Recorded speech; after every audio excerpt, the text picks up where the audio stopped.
Now in this session, we're trying to, in a way, connect why we need to do Kriya and what we discussed before.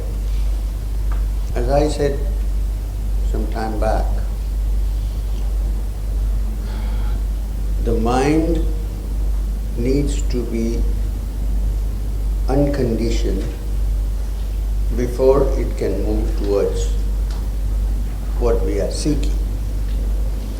And one of the ways to uncondition it, which is a practical way, is to change the rhythm of your breathing and to change the nadis or the channels through which your prana operates. So, according to the yogic anatomy and physiology, slightly different from Gray's anatomy. Well, it's good to look at Gray's anatomy, it would be a great help. We have a slightly different take on it.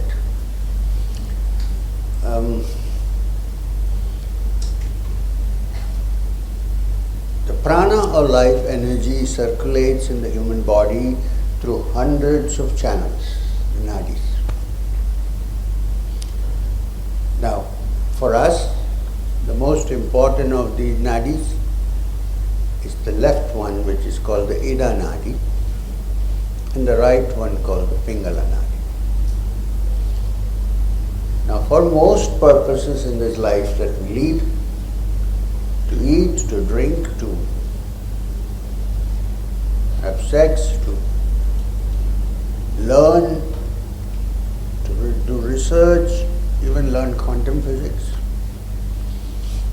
All we need is the prana to go through either the Ida or the pingala.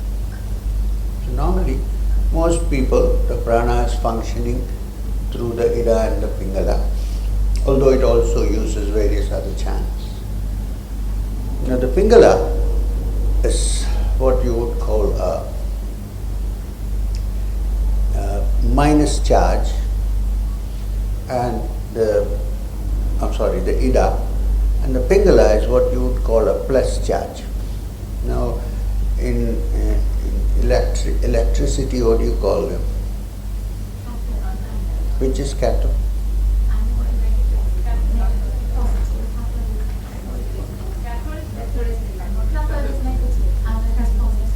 Negative, not in the negative sense of the term, but as a charge.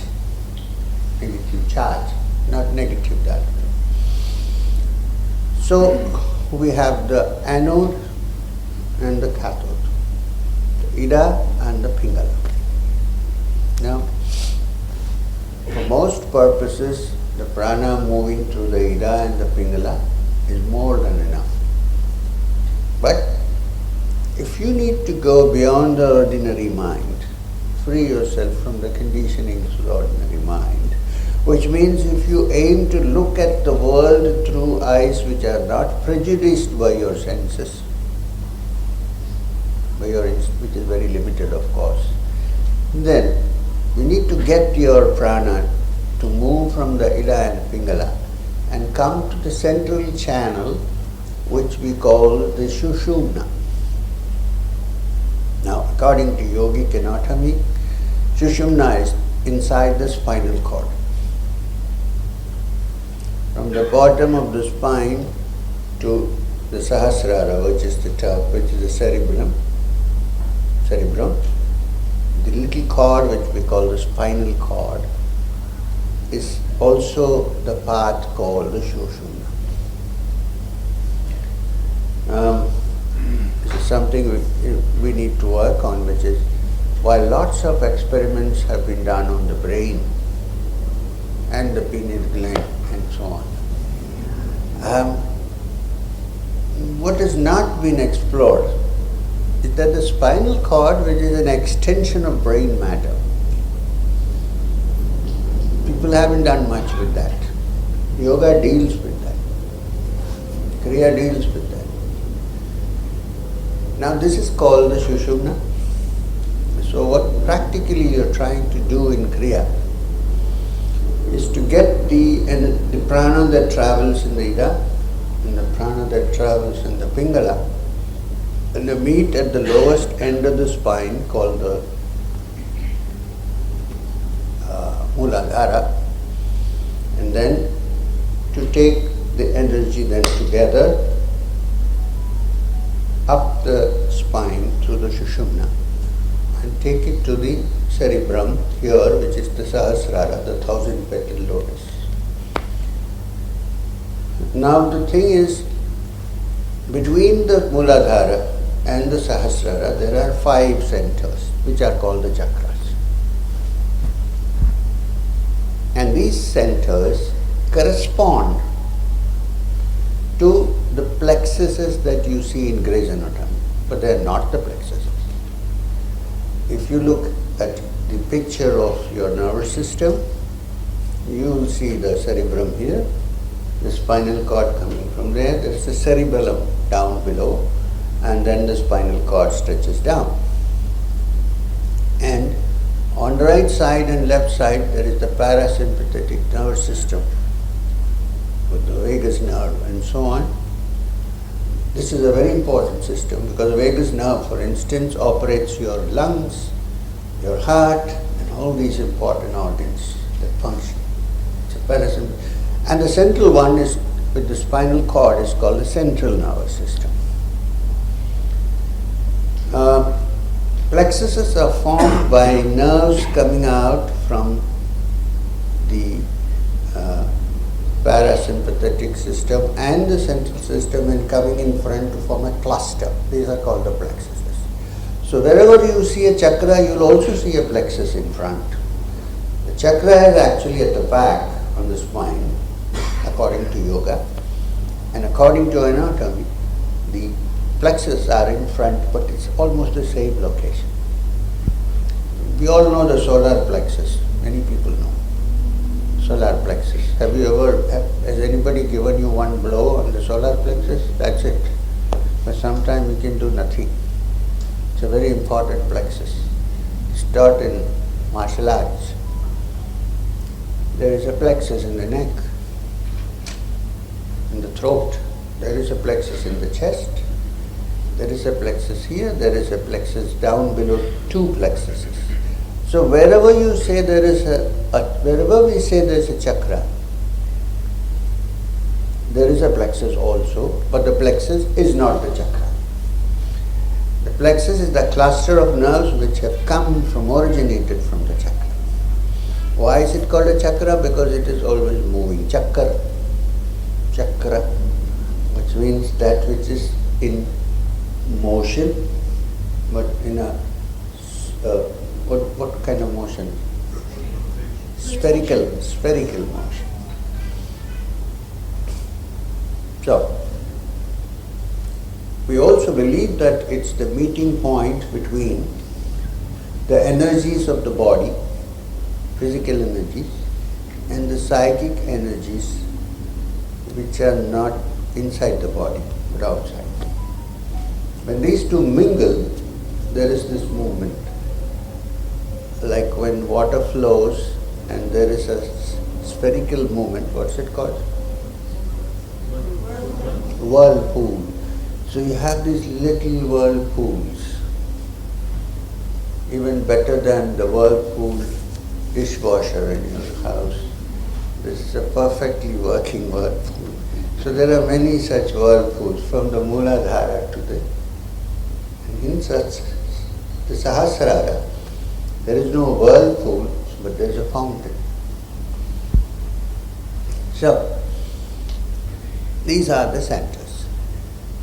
So, practically what we do in Kriya is to couple the breath with the movement of the prana, bring the prana that operates in the ida and pingala to the sushumna, and allow it to move up through the spine.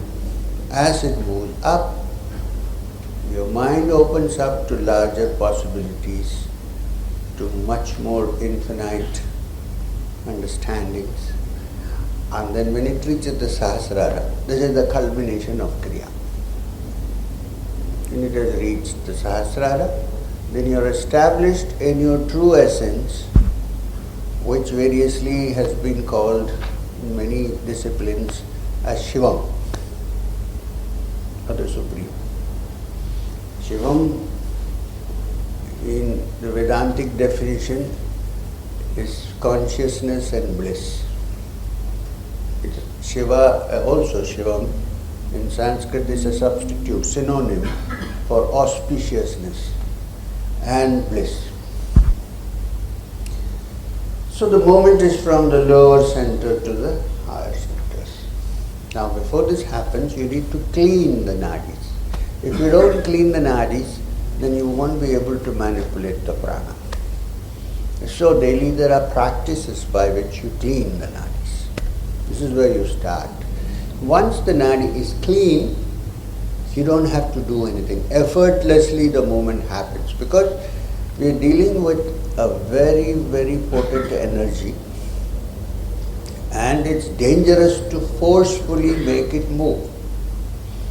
It can cause reactions. So instead of that, we merely clean the channel and let it happen by itself, gradually. This is Kriya. This is the method called Kriya. Therefore, it also combines a certain pranayam, a certain visualization, and a chanting of certain sounds which are called bijaksharas. Bijakshara, it means seed sound. It may not have any meaning, but it works through the vibration of sound. This is what we are attempting to do in Kriya. When you say Kriya, the word merely means a technique. It simply means technique. So therefore in the Yoga Shastra there are any number of Kriyas. Not just one kind of Kriya, there are many kind of Kriyas. So therefore when I say Kriya, I am talking about this particular technique that has come down to us from something or somebody or some being called Sri Guru Babaji. And I got it through Maheshwarnath Babaji, who was his disciple. So this is my link with Babaji's Kriya. The Kriya taught by Yogananda Paramahamsa, which is taught in the SRF in the West, Yoga Satsang in India, is very similar to the Kriya that we learn here. I don't know about other Kriyas. This I can, because the source is the same. There are little modifications and changes here and there, but that I can understand. Depends on who it was taught to and when it was taught and so on and so forth, but basically it's the same. So if somebody is already doing it, I don't discourage them from doing it. Just continue with it, and if you need help, I'm there. Right? So this is the Kriya that you're going to learn. So it has come from Sri Guru Babaji as the source. But please don't forget that in Yoga Shastra there may be many more Kriyas, many kinds of Kriyas. Because Kriya simply means a technique. In fact, the great Patanjali, the author of the Yogasutras, refers to his practice as Kriya Yoga. You have the book here. You can check the chapter called Sadhana Pada. It's very interesting. The pada that is taught first is Samadhi Pada. Not sadhana, not practice, but the outline of why we are doing it, where we are going, that's what we did. So I'm going exactly like Patanjali. First we discuss the Samadhi Pada, which means what state are we looking, why are we doing this, what are we going to look for and so on. Then go to the practice. Otherwise you'll be doing the practice without knowing why you're doing it. This is dangerous. Then comes Sadhana Pada. Look at the Patanjali's Yogasutras. The next chapter, this sadhana, the practice, is the second chapter, not the first chapter. First chapter there's a blueprint of what consciousness is, what is samadhi and so on.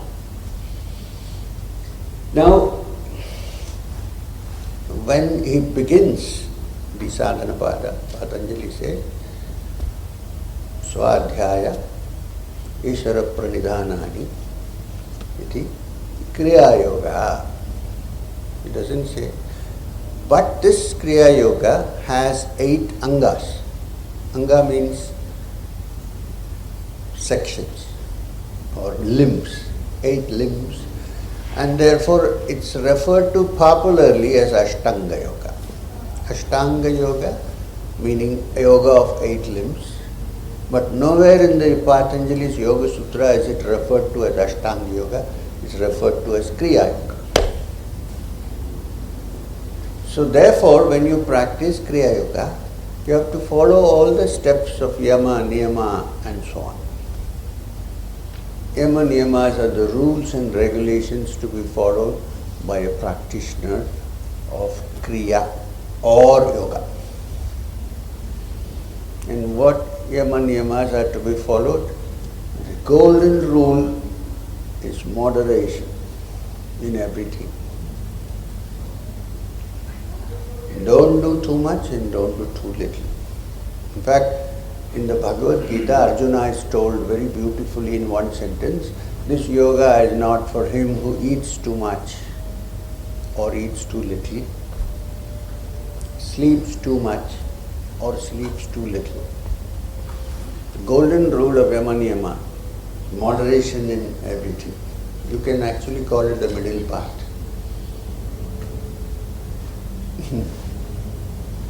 And there are some ground rules like don't cause injury to other living beings. The first Yama described is ahimsa. Why is it put there? Because we can live without causing injury to other living beings. And when you practice and go further, you're going to be equipped with tremendous energy. And if you have even a small trace of wanting to cause harm to others, it can have a negative effect on others. That's a good, what you call,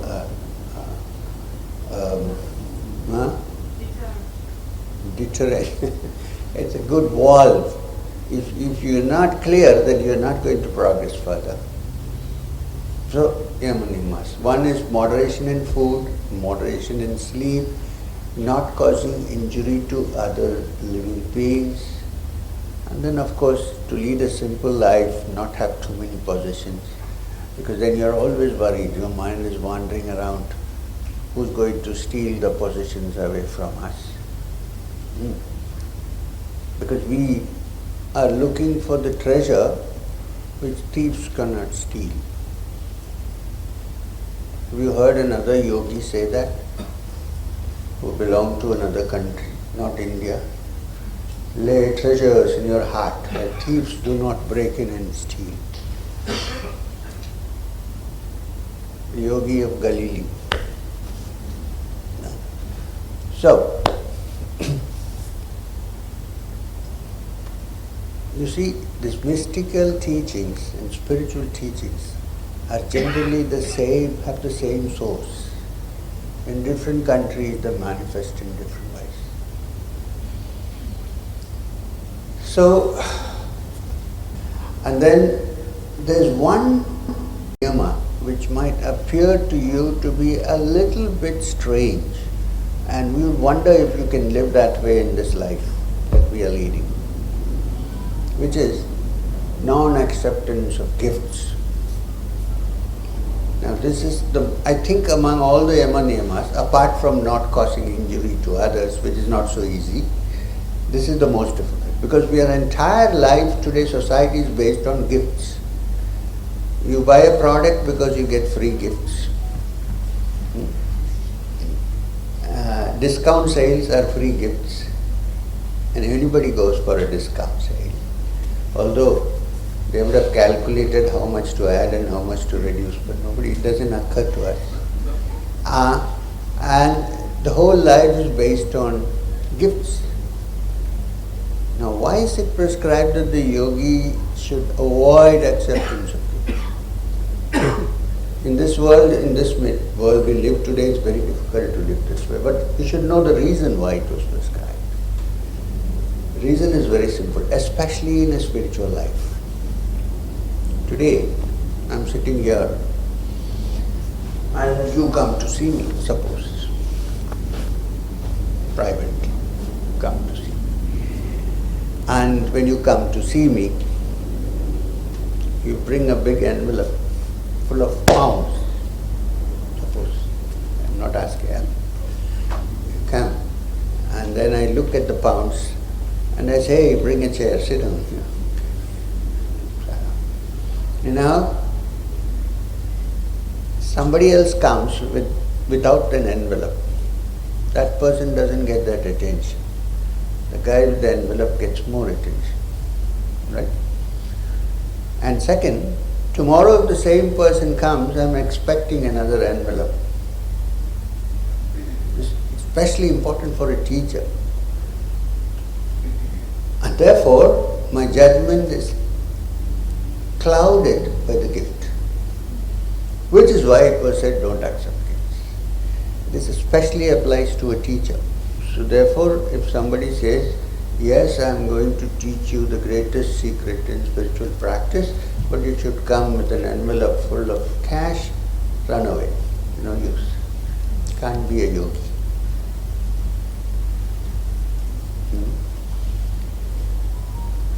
So, these are some of the Yamas and Niyamas. Simple living, high thinking, moderation in diet, moderation in entertainment, moderation in sleep. You can watch TV, but don't watch TV the whole night. And so on. So once the Yamas and Niyamas are over, the next step is Yama, Niyama, then Asana. So when you practice yoga, you do the Yogasanas. In the same way when you practice Kriya, there are some postures which you need to do, which may appear to be physical, and you would say, oh, I thought this is a spiritual practice, why is there a physical exercise? Because you have to follow the Ashtanga yoga principles of Yama, Niyama and Asana. Because the body has to be fit. If the body is not fit, then you cannot keep your mind clear and you cannot meditate. If you have an ailment, how are you going to meditate? So keep the body clear. Anyone who practices asanas properly keeps his mind, his body quite healthy. Asanas are not for producing muscles. They are to keep you supple, light and clear and healthy. And then Pranayam. Next step of Ashtanga yoga is Pranayam, the control of the breath. So Kriya also has a certain Pranayam, a certain manipulation of your breath, of the breathing rhythms and patterns. After Pranayama is Pratyahara. Then Dharana, Dhyana and Samadhi. Now Pratyahara has been variously translated as withdrawal of the senses and so on. A little more accurate translation of Pratyahara would be that the yogi needs to, through practice, develop the capacity to fix his attention somewhere and also be able to draw it off at will. When the yogi is driving a car, he is not meditating. When he is meditating, he is not thinking of his car. This is Pratyahara. Right? The capacity to switch off and on at any point the movement of your mind towards an object. This is Pratyahara. It's not easy, but it comes through practice. Otherwise, what happens is, when I am meditating, I am thinking of my office. When I am sitting in the office, I am thinking of my meditation. This is not yoga. Certainly not Kriya Yoga.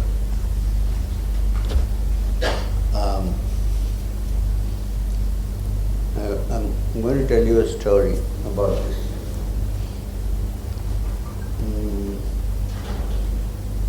I think many of you must have heard of Zen. Yes, Zen become quite popular these days.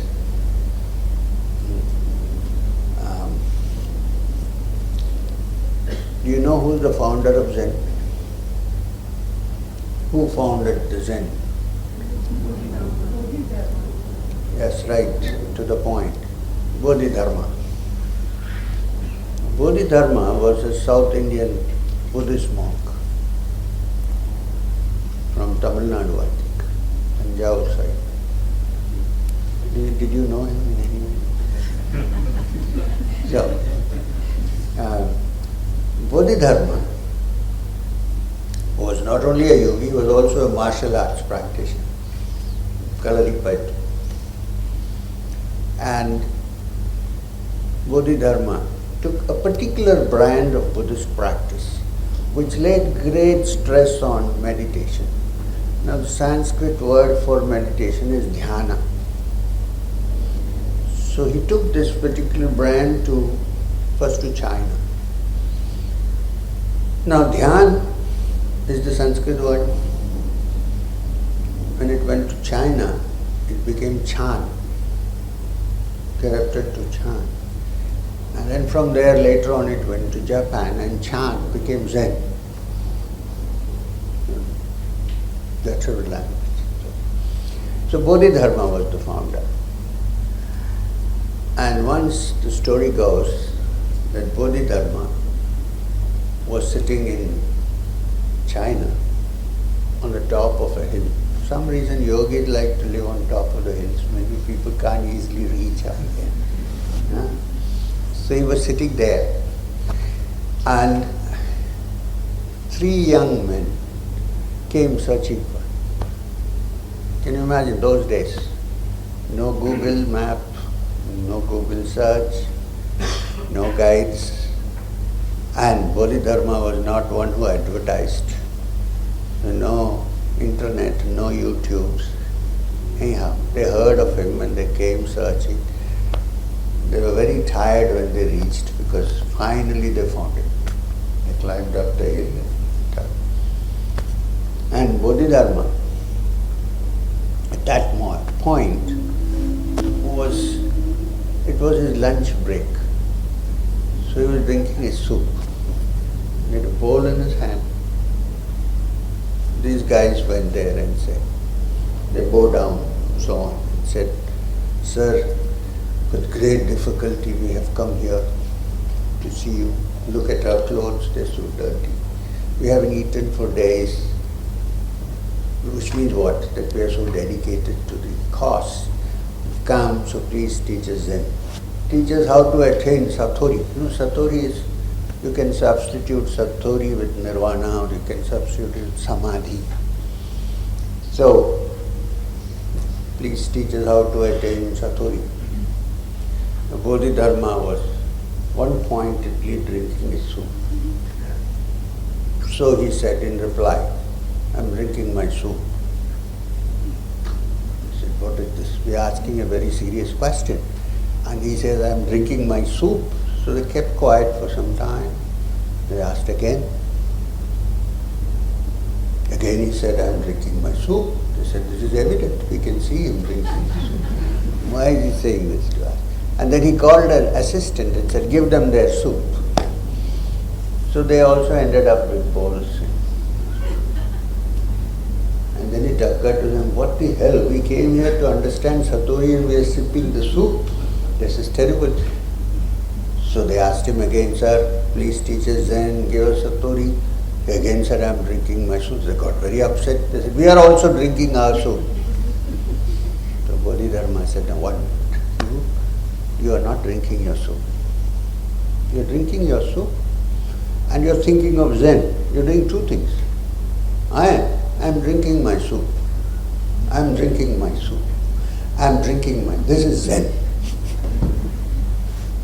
This is Pratyahara. Which means when you do something, Do it with complete attention. When you are driving, don't meditate. You know the danger to yourself and public, right? This capacity that you need to develop to detach yourself from what you're doing and fix it on something which you have to do at any given point is Pratyahara. And then if you master it, you really, I'm telling you, life becomes easier and better in many ways. Because spiritual practice is not just sitting down and meditating for an hour. It's how you use it in your daily life. And if you don't use it in your daily life, you cannot sit for an hour and meditate, I guarantee this. Because if you've not succeeded in fixing your attention on what you're doing, and if your mind is always distracted, how do you expect it to come back and settle down for 1 hour in the evening? Not possible. So,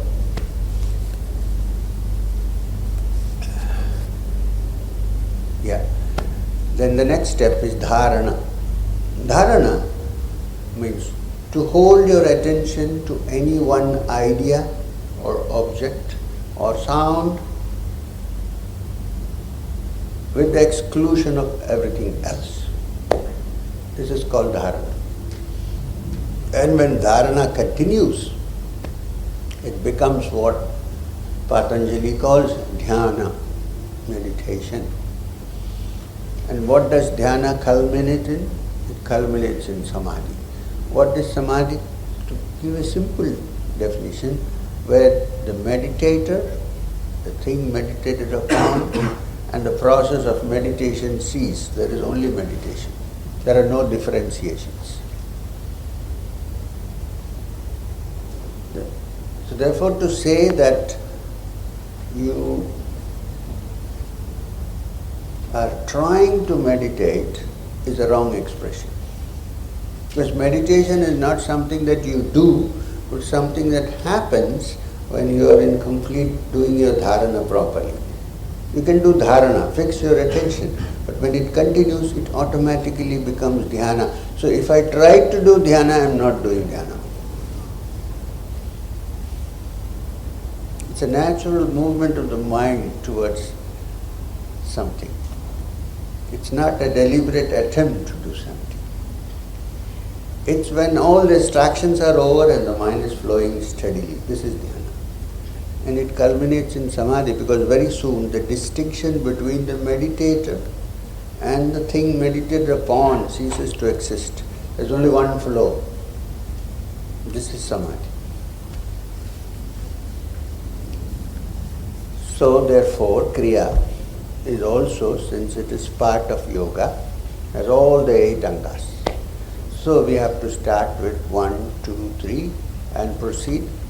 2 days are more than enough, I think, for our purpose. We can do it. Now you had a question, I said I will deal with it when I come.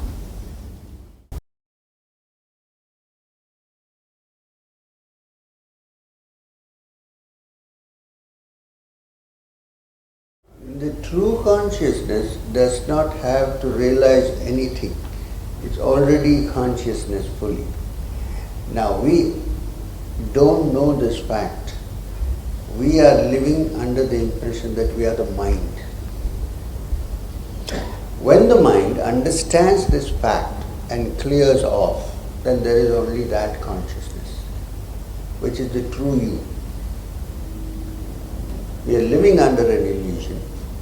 Don't ask me who created the illusion. That we are different from that consciousness. And that we are the mind. Even when we think of consciousness, we project it according to the idea the mind forms about it. It's not pure consciousness. But when the mind settles down completely and quietly, then there is no mind, there is only the consciousness that shines forth. And then it clicks that here, this is the real, not that. Somewhat like that. Only when you do it, you would know what it is all about. But Since you asked me a theoretical question, I am giving you a theoretical answer on this. Of course, backed by my understanding and experience.